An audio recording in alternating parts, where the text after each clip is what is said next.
আমরা এই 5ই আগস্টের পরে কিছু পাইনি, পেয়েছি কতগুলা মব সন্ত্রাস। এরা বলেছিল সংস্কার হবে, কিন্তু সংস্কার হয়েছে কার? সংস্কার হয়েছে সার্জিসে। যে সার্জিস টিএসসির বারান্দায় ঘুমাতো। সেন্ট মার্টিনটাকে তো বিক্রি করেই দিয়ে গেছে। সেন্ট মার্টিনে এখন আমরা যেতে পারি না। আমরা এই 5ই আগস্টের পরে কিছু পাইনি, পেয়েছি কতগুলা মব সন্ত্রাস, লুটপাট, হানাহানি, ছিনতাই, রাহাজানি, অনিরাপদ বাংলাদেশ। 5ই আগস্টের পরে আমরা পাচ্ছি হামে বাচ্চাদের মৃতদেহ। 5ই আগস্টের পরে আমরা পাচ্ছি বাবাদের মায়েদের আর্তনাদ। 5ই আগস্টের পরে ইউনূস সাহেব আমার সোনার বাংলাদেশটাকে আমেরিকার দাসত্বে পরিণত করে দিয়ে গেছে। তিনি নির্বাচনের কয়েকদিন আগে মার্কিন বাণিজ্য চুক্তিতে স্বাক্ষর করে আমাদেরকে দাসে পরিণত করে দিয়ে গেছে। তার ফলশ্রুতিতে আমরা দেখেছি যে স্বাধীনতার 55 বছর এসে আমেরিকার স্বাধীনতা দিবস বাংলাদেশে এত ঢাক ঢোল পিটিয়ে পালন করা হয়েছে। একটা স্বাধীন দেশ কি কখনো পারে অন্য আরেকটা দেশের স্বাধীনতা দিবস তার সংসদের সামনে পালন করতে এত ঢাকঢোল পিটিয়ে? কোনোদিন পারে না। বাংলাদেশটাকে এখন আমেরিকার উপনিবেশ বানানো হচ্ছে। সেন্ট মার্টিনটাকে তো বিক্রি করেই দিয়ে গেছে। সেন্ট মার্টিনে এখন আমরা যেতে পারি না, গেলেও সেখানে থাকতে পারবে না। কত অজুহাত, আপনাকে পারমিশন নিতে হবে, আপনার পরিচয় দিতে হবে, আপনি সাধারণ নাগরিক হলে ওখানে যেতে পারবেন না। মানে সেন্ট মার্টিন শেষ। ওই দিক থেকে চিটাগাং বন্দর নিয়ে যাওয়ার একটা প্ল্যান চলছে। আমার সোনার বাংলাদেশটাকে পরাধীনতার বেড়াজালে আবদ্ধ করার চেষ্টা করছে।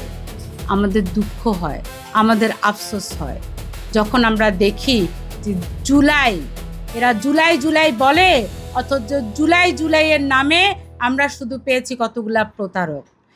কেন জুলাইকে ঘৃণা করব না বলেন? জুলাই কি বলেছিল? জুলাইয়ের নেতারা বলেছিল বৈষম্য থাকবে না, কিন্তু বৈষম্য দূর হয়েছে? কোনো বৈষম্য দূর হয়নি।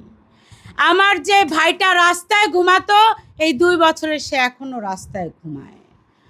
মানুষ আরো বেশি দরিদ্র হয়েছে, বেকারত্বের হার বেড়েছে আরো বেশি। মানুষের কোনো পরিবর্তন হয়নি। এরা বলেছিল সংস্কার হবে, কিন্তু সংস্কার হয়েছে কার? সংস্কার তো আপনার, আমাদের হয়নি। সংস্কার হয়েছে এই নাহিদের মস্ত বড় পেটের। সংস্কার হয়েছে সার্জিসের।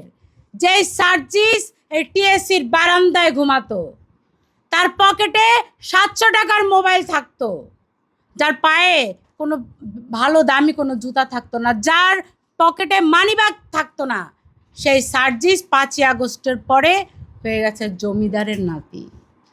আরে সংস্কার হয়েছে জুলাইয়ের আরেক নেতা হান্নান মাসুদের, যার বাড়ি ছিল সবচেয়ে ভাঙা ঘর ছিল যার এলাকায়। 5ই আগস্টের পরে এমন এক আলাদিনের চেরাগ সে পেয়েছে, সে আলাদিনের চেরাগের কারণে তার বাড়ি হয়েছে সবচেয়ে বড় বাড়ি। সে পারতো যদি বাবা মা 14 গোষ্ঠীকে নির্বাচনে নামিয়ে দিত, এত টাকার মালিক হয়েছে। 5ই আগস্টের পরে যারা নেতৃত্ব দিয়েছিল জুলাইতে, তাদের সংস্কার হয়েছে। আসিফ মাহমুদ সজীব ভুঁইয়া 5ই আগস্টের পরে সে বলে সে নাকি স্নিকারের জুতা ছাড়া সে পায়ে দিত না, অথচ আমরা দেখেছি যখন হাউন আঙ্কেল তাদেরকে ভাতের হোটেলে নিয়ে গিয়েছিল তখন তার পায়ে সিরা স্যান্ডেল ছিল। 5ই আগস্টের পরে এই নেতারা হয়ে গেছে জমিদারের নাতি, অমুকের পুতি, কোটি কোটি টাকার মালিক। এরা গাড়ি ছাড়া চলতে পারে না, এরা বাড়ি ছাড়া ঘুমাইতে পারে না, অথচ আমরা দেখেছিলাম এদের চাপা ছিল ভাঙা। 5ই আগস্টের পরে এই নেতাদের গায়ে 10 কেজি 20 কেজি করে মাংস বেড়েছে। নেতাদের বাবাদের মায়েদের আত্মীয় স্বজন সবার আরাম আয়েশের জায়গা তৈরি হয়েছে। তাহলে জুলাইকে কেন ঘৃণা করব না বলেন? এরা তো প্রতারক। হ্যাঁ, জুলাইতে কিছু ভাই বোন ছিল যারা আবেগে বশবর্তী হয়ে চলে গিয়েছিল, আহত হয়ে এখনো তারা কাতরাচ্ছে, অথচ এই নেতারা তাদের দিকে ফিরেও তাকায় না। জুলাইতে এমনও শহীদ আছে যে কিনা বিদ্যুৎ স্পৃষ্ট হয়ে মারা গিয়েছিল, কিন্তু একে দেখানো হয়েছিল জুলাই শহীদ। এমনও আছে যার মাথায় টিউমার হয়েছিল, অপারেশন সফল হয়নি, তাকে দেখানো হয়েছিল জুলাই শহীদ। এমনও আছে যে জুলাই শহীদ হয়েছে, ওই শহীদের টাকা নিয়ে তার বাবা আবার দ্বিতীয় বিয়ে করেছে। এমনও জুলাই আহত আছে যে রিক্সার সাথে অ্যাক্সিডেন্ট করেছে, তাকে দেখানো হয়েছে জুলাই আহত। তাহলে বলেন কেন জুলাইকে ঘৃণা করব না? এরা তো কথা দিয়ে কথা রাখেনি। এই কথা তো ছিল না যে বাংলাদেশটাকে এরা আমেরিকার কাছে বিক্রি করে দিবে। এই কথা তো ছিল না যে যুদ্ধাপরাধী জামাত শিবিরকে তারা সংসদে মন্ত্রী বানাবে, এমপি বানাবে, এমন তো কোনো কথা ছিল না।